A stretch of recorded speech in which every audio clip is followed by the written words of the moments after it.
One of the best things about my job is the people who I get to photograph. And those of you who've seen my posts on social media this week will know that I've had a particularly bad week. I wasn't even supposed to work today, but instead I'm going to be photographing an amazing guy who's just coming in now. And in a minute, I'm going to introduce him to you. His name's Jason Miller, and he's incredible.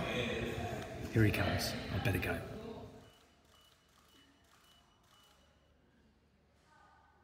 Before you meet Jason, or Buddy as he prefers to be called, let me just tell you a little bit about him.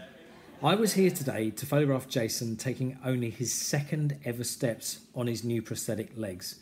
It's a huge step forward in his rehabilitation, and as he puts it, first day learning to walk again.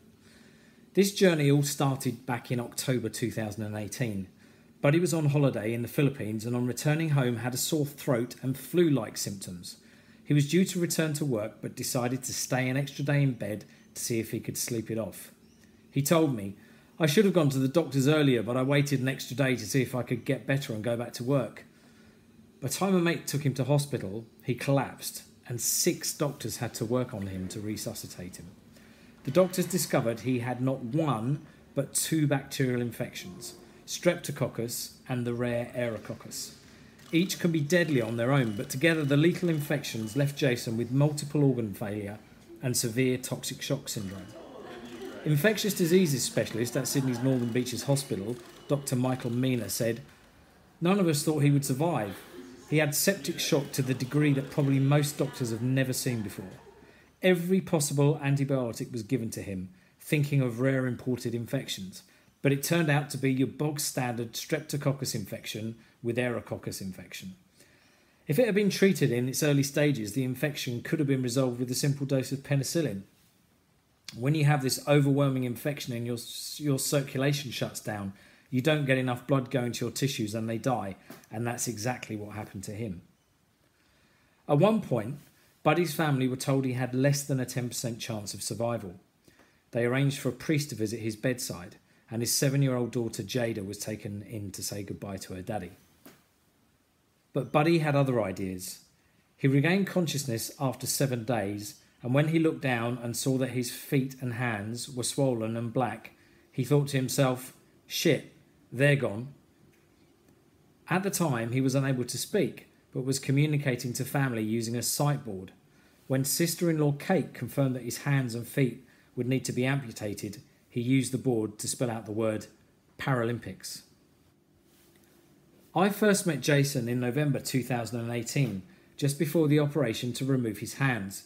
He was incredibly upbeat and pragmatic about his situation, and instead was just grateful to be alive and grateful to be able to hug his daughter Jada, who he so clearly dotes on. Buddy was worried how she would react to seeing him with no hands and feet, but says that she responded by showing concern about what happened next. "I told her they were going to give me new ones," he said. "Like a robot?" his daughter asked. And that was it, Buddy told me. From then on, she was fine. In February 2019, I caught up with Jason with some mates at a pub during a fundraiser for his medical costs. In typical Aussie fashion, one of his mates had made him a prosthetic hand out of a wetsuit sleeve and a stubby holder so that Jason could drink his beer on his own. It brought a huge smile to my face. Never let there be a way the Aussie man is unable to drink his beer. I congratulated his mate on the contraption and on his ingenuity. His response was, "Well, I wasn't going to bloody feed him his beer all afternoon, that's for sure." I wanted to share with you this story about Jason because for me, he's not just a lovely bloke. He just totally epitomises the very spirit of human endurance and how these amazing people have the ability to remain so positive in the absolute most extreme of circumstances. And it's frankly always so humbling for me to work with Jason, and it puts everything into perspective. I'd been having a really tough week. I was feeling incredibly low and quite sorry for myself. And those of you who know my situation will know that that is not a good thing. And whether you subscribe to this theory or not, this week the universe heard my cry for help and in the space of 48 hours delivered me 5 angels to help me get through my bad patch. And Jason was one of them. I wasn't even supposed to be working on this day, and this shoot was supposed to be being done by another photographer. But things changed, and I got to catch up with Jason and have the reality check that I needed to put all of my other issues into perspective. He will never know, but working the other day with Jason was part of my saving grace this week.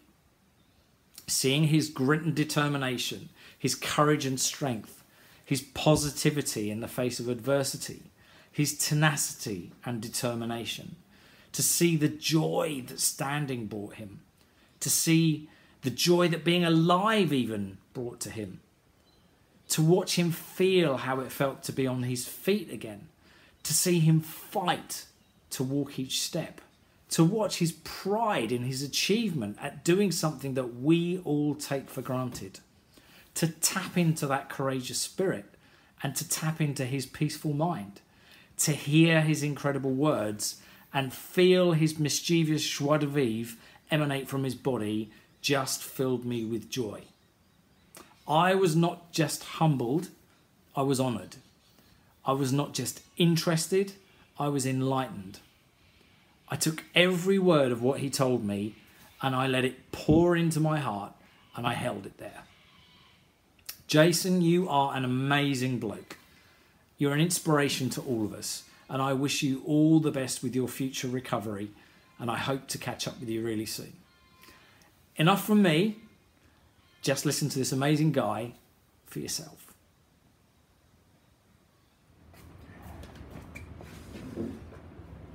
Hi Jason. G'day mate. How you going? I'm good. Good to catch up with you again. Yeah. How's it all going? Good. Since last time I saw you, it's just gone leaps and bounds forward. Yeah.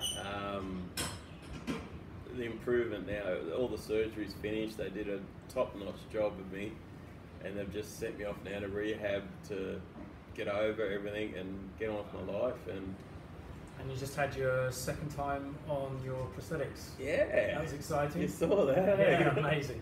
My walking days have just started. It's yesterday was a bit scary. It was I thought I was going to fall over the whole time. Just didn't feel right. Too much to take in and everything. But today you saw it. Yeah. I was right. Put the legs on. I knew what's going on this time, and went for a bit of a walk. Brilliant. Yeah. Brilliant. Amazing. Now, one of the things I wanted to just ask you, because to me you're an absolute inspiration, the way since I first met you, when you knew you were going to have your limbs amputated and everything else, you've always had this amazing positive attitude and a smile on your face. How on earth do you do that? I get to meet people like you, that makes my Keep day. I haven't got a simple answer. Like, it's just, I think no one really knows about anything until they're in that situation. Would have they ran at that gunman? Would they have been able to save the people? If this happens to you, what would you do? I don't think you know until it actually happens to you. For me, I got a bad day there where I took it all in, had a cry, realised, I should be dead. And the opposite to that was to come back and stay alive but not have my limbs. Look, I can see things, I can still taste this, I can get around. Like you saw me now, I'm going to get legs. Like, I know it wasn't bad, and I was angry at nearly dying, the fact that I was plucked from the vine and there was nothing wrong with me. So that made me angry at the fact of nearly dying. So that made me very, very grateful for being alive. Like, when you realise it could have all been gone, and not say goodbye to all my loved ones, all my family, my daughter, that was huge. And to realise I can see them tomorrow, I can say hello to them, I can hug them, I can say I love you and all that, it's huge. And not only that, just the people around me, the support I've been getting is immense. It's the world's beautiful if you just look at it a different way sometimes, and it's hard to get angry at it. Well, To me, you're an inspiration. Every time I work with you, I'm completely humbled, mate. I think you're brilliant, and I love your attitude, and it's always fantastic. I love to your see camera work. progression. You know, you get some good photos of me. You know, you don't put the bad ones up. So Well, yeah, long may it you get continue. the right side of me. Long may it continue. Yeah. It's all man. good. Thank you very much. You're welcome.